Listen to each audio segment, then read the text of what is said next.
episode of Relational Leadership, where we give you insights and ideas to help you become leaders that others want to follow. Today, I have a guest co host that is going to be here to give us some business coaching ideas and helping small business owners get through some of the problems that they struggle with. My name is Stephanie Clements. And this is Duane Shover. And Duane, I'm excited to have you. And first question, just tell me a little bit. You're with Momentum Business Results. That's right. What got you deciding to become a business coach? Well, first of all, thanks for having me. I appreciate it. It's good to be here. It was about 15 years ago. I had an opportunity to make a career change. I had to keep working, but I could do pretty much anything I chose, and this seemed to be a good fit. There weren't nearly as many business coaches back then as there are now. You were paving the way a little more. It was a little bit of a roll of the dice. Yeah, it was. So business coaching, did you have somebody that kind of inspired you on that, or how did you find it? I had someone that mentioned the idea to me, and I had to go research it and see what it was, because it was new enough at that time that not many people knew about it. Right. So, so since then, how many businesses do you think you've probably? Several hundred that I've worked with. Right. Most of them one-on-one coaching with the business owner, and then a lot through seminars and events where there would be 20 people in a room. So that adds up. But right. Sure. Yeah. So, all right. Well, you're somewhat new to podcast, first time guest, but first time podcast. First time podcast. All right, we got a newbie. But so let's get into some of the questions. And we talked before. What do you feel like some of the biggest issues are that are facing business owners today? Well, so that I'm clear on what you're asking, Our largest struggles, externally or internally? Because external. Okay, well, let's go with external. Yeah, external forces. I think nationally, if I'm not mistaken, unemployment is at the lowest point it's been in the last several decades. So clearly, finding good help, finding people to staff your organization is a challenge right now. And absolutely. So that is probably the single greatest external force. The economy itself seems strong. People are buying, people are doing work. It's challenges finding people who can do the work for you. Right. Internally, I think business owners have challenges that have probably gone on since the inception of business ownership, which is their ability or inability to handle all of the day-to-day things that happen in the business, and at the same time plan for the future and prioritize themselves so they're able to work on things that have long-term importance, as opposed to just those things that are urgent and have to be done now. Right. Well, that is the working in the business and on the Sure. business at the same time. And we have a fly in the studio. Mm-hmm. And so if we look a little spastic on here, luckily on Spotify, you don't see us, you just hear us. Fair enough. But as a business owner myself, and you've worked with me in the past also, having that, trying to train somebody to do what you do so that you can work more on the business is a struggle. And one of my largest ones in the past being a solopreneur. Mm-hmm. And, luckily this time I learned a little bit from that and chosen not to be a solopreneur and went straight into having everybody, set up before I got started. Mm-hmm. So if somebody's starting a business, what would be one big piece of advice of how to set things up so that they're more set to succeed? Well, clearly having an understanding of the industry in which you're in. Sure. And I think this is probably more anecdotal than it is statistically valid, but most business owners start a business in an industry with which they have familiarity. They have been an electrician working for an electrical contracting or electric service company, and they, for whatever reason, leave that organization and they start their own. And what are they going to start? They're going to start an electrical contracting business. Right. Or An attorney, someone who's trained in the law, is going to start a law firm. Right. Someone who's an IT specialist is going to start an IT company. So they have in-depth knowledge of their industry. The challenges that most business owners face is developing a business plan and a clear vision of where they want to be and figuring out how do you run a day-to-day business so that you're generating revenue, you and your family are eating, and at the same time, you're building something that will be much bigger than you, that will provide for yourself, for others, and the long-term benefits that most business owners want, which is something from which they can eventually retire, sell, pass on to others. Yeah, the struggle is if it's all you, if you are the business, then there's nothing left Sure. after you're gone. And having that clear plan as to how they're going to do that and make that work while simultaneously running the business. And that's the single biggest challenge that they face, especially starting out.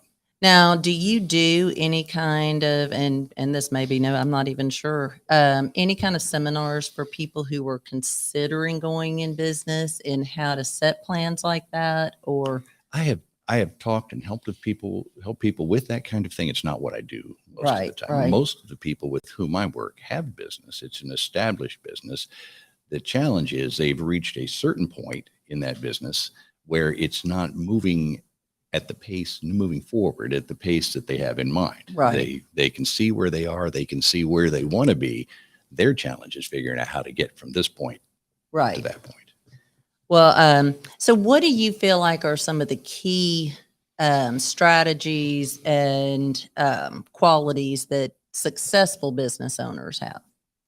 Yeah, well, we've alluded to those already, and I'll elaborate a little bit. The single biggest thing that most business owners lack is a current business plan. And I don't necessarily mean the kind of business plan that you create when you're going to the bank or someplace to get a loan, but I'm just talking about a true, functional, usable plan to take the business forward. So without that plan, they wind up in much more of a reactionary mode, which is normal. This is not a fault. It is simply a characteristic. The challenge is to have that plan and then to review that plan, work that plan consistently, whether it's if not every day, at least every week, every month, where you're reviewing your status and your progress against what you wanted to do. Because most of us have pretty good clarity when we're looking out ahead. We know what we need to do.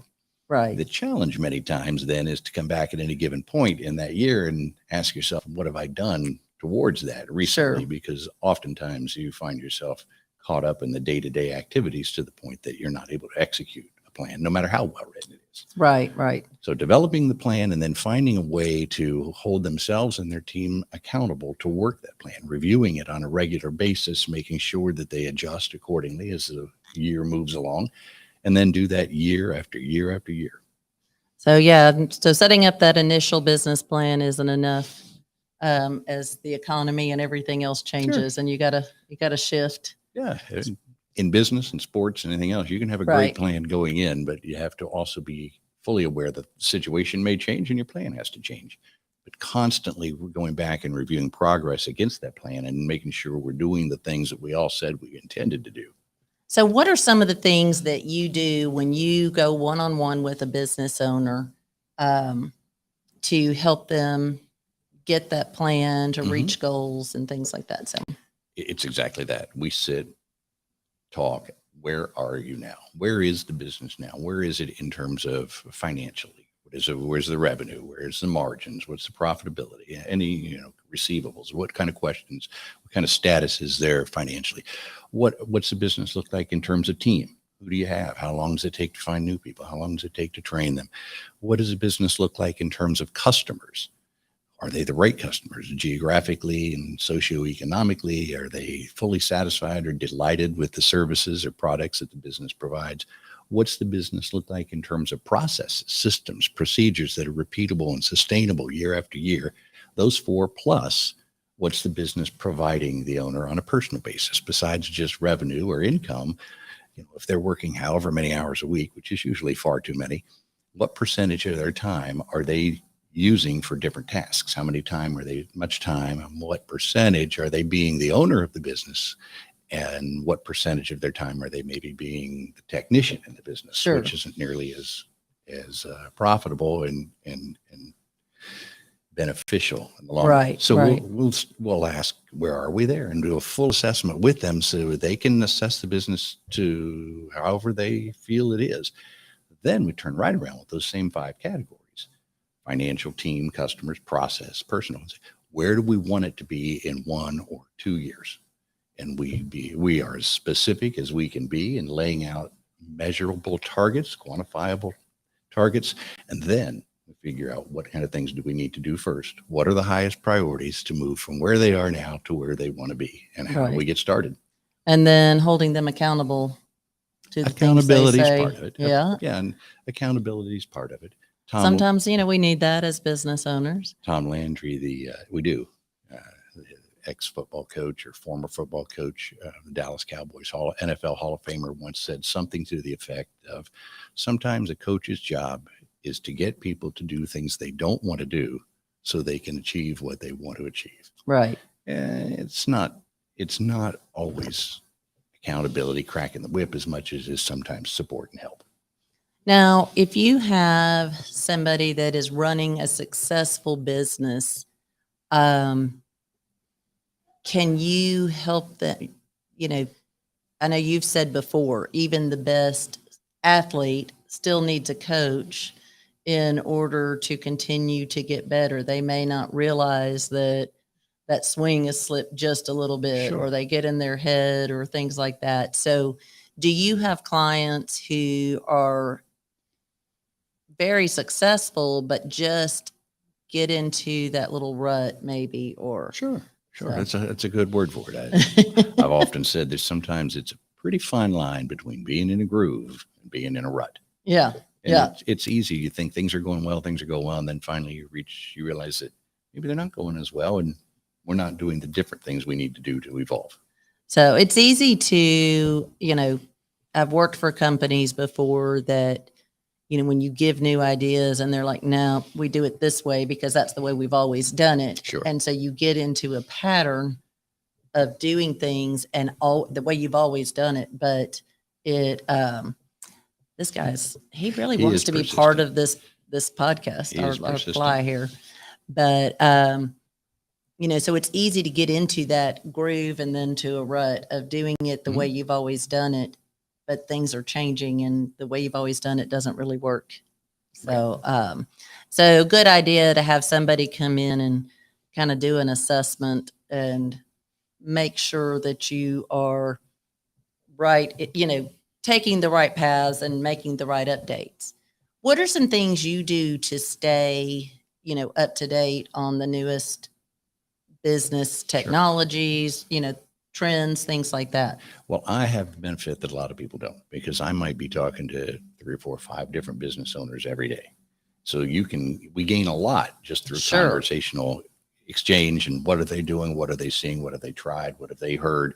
And I'm able to take that and help others pass that around.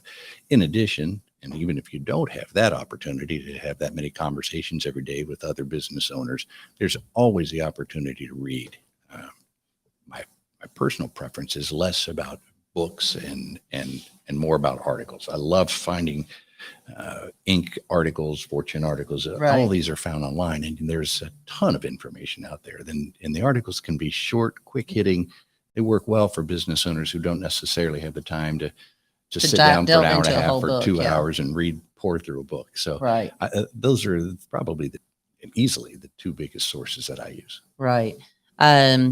I like articles. I also do like podcasts where I'll look Of up course. things for if I'm wanting to learn How could more I about not that. mention podcasts, right? Podcast. And YouTube is a great source, as I've been trying to incorporate more of the AI Mhm.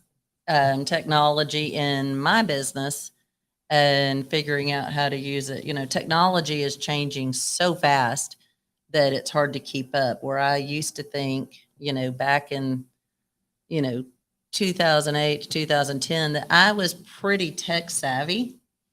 And now I'm just barely trying to keep up with the Changes with every the day, doesn't it? changes, so a lot of YouTube to find out what people think and how to manage things. Great source. Yes. So, well, tell us a story. Where do you think some of your greatest successes have been, or do you have a story of where things really turned around? Well, to be fair, the successes aren't really mine. I have told people I am no more competent with clients that achieve great results than I am with people who achieve lesser, and I'm no less competent with people who achieve lesser results.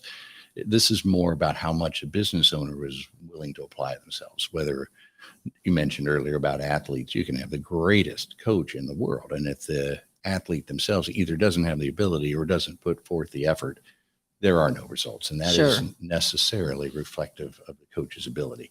But I have been truly blessed to work with some wonderful business owners who have been very open to new ideas and trying things differently and developing new ways of doing things, and have had tremendous results and have grown businesses 5 times over 500% over a period of 6 or 7 years, just Right. year after year after growth. And the growth is not just revenue growth, not just top line, it's profitability. And they built businesses that they now can sell if they so desire, because the business not only is larger and more profitable, but they've developed the structure, the processes, so that the business can actually run without them.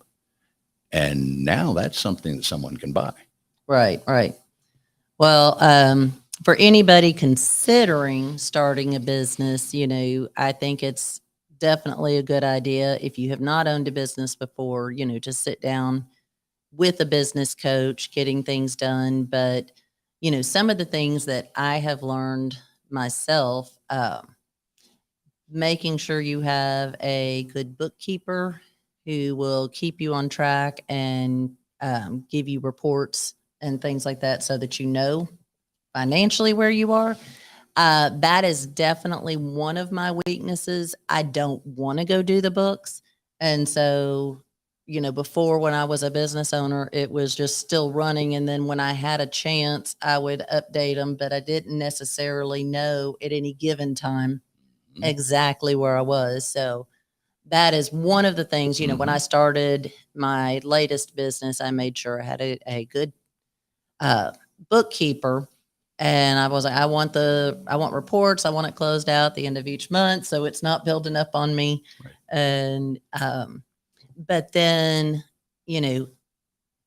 getting the right people in place, getting your marketing in place before you decide to open. I think that a lot of business owners can get, is when you're starting a new business, you can get so excited and you want to get out and start making money that you don't put all those steps in place first. Well, and they're expensive. They are. When you're focusing on new business startups, and they don't usually have a bucket of cash to work with, so they wind up trying to do things economically. But your point is very valid. A business of any size, small business or a large corporation, they have the same functions. There's a legal department in a corporation. Small business has hopefully, ideally, has an attorney. There's a financial department in a large corporation. Hopefully, the small business owner has a great relationship with their bank. There's an accounting department. They have an accountant. These people aren't necessarily employees, but they're outsourced resources. Yeah. And the same with everything you mentioned. And then there may be some areas in which the owner is particularly savvy, comes with a marketing background. Well, the owner becomes the marketing department. Sure. But there should be a team around. Say should be. Should is a very unfortunate word.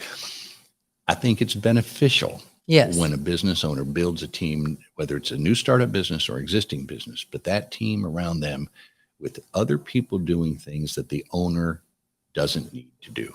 If the owner's finding themselves doing things that could be done by someone at a much lower rate, they need to ask themselves, are they focusing on the things that only an owner could do?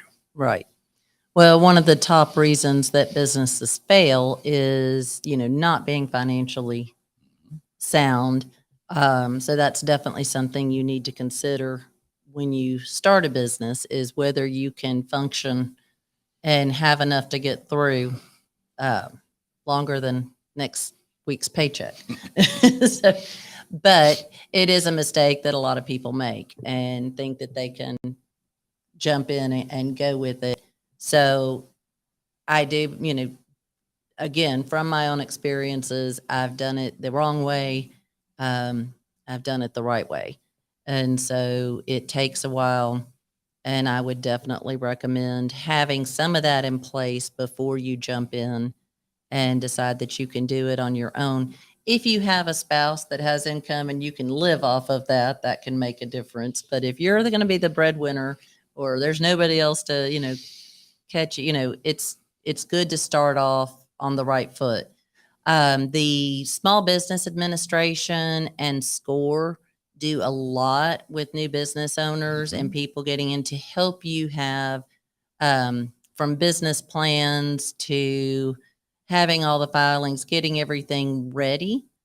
That's a good source for somebody considering business to get in there. I were talking to someone who asked where to go for help when they're starting a business. I'd say the Small Business Development Council right downtown. Yeah. And then they, I think, are also linked with SCORE, which is a group of usually former business executives who provide support and assistance consulting for small businesses, usually at little or no cost, I believe. So if you're starting a business, that's a great place to go. Yeah. So, and if you're in business again and need to advance, then, getting a business coach, of course, Duane is a great one, but You're gracious. that can really help. And, I know for me, if for nothing else, it was a good sounding board because sometimes I can come up with my own solutions if I just am getting it set, if I'm saying it out loud and I or see my own problems when you're talking and you actually say it out loud as opposed to when it's just still running around in your head. I had a gentleman with whom I worked years ago. He had a very small business. I think he might have had less than a half a dozen employees, but we had a great conversation and he obviously felt some relief and comfort at the end of the conversation, whatever the topic was. And I remember him saying, it's good to have somebody to talk to, because it's so lonely at the top. And he stopped. He said, even if the top's only that far off the bottom. Right. Well, a lot of times as a business owner too, we don't want, you don't want your staff to know that you're struggling because that can trickle down. And then you don't want, you don't want customers to know you're struggling. You want to keep that game face going. So you don't want to take it home. Right. So, having somebody that you trust that can be that sounding board is important too. It can be huge. Yeah. I would say not just can be, it is.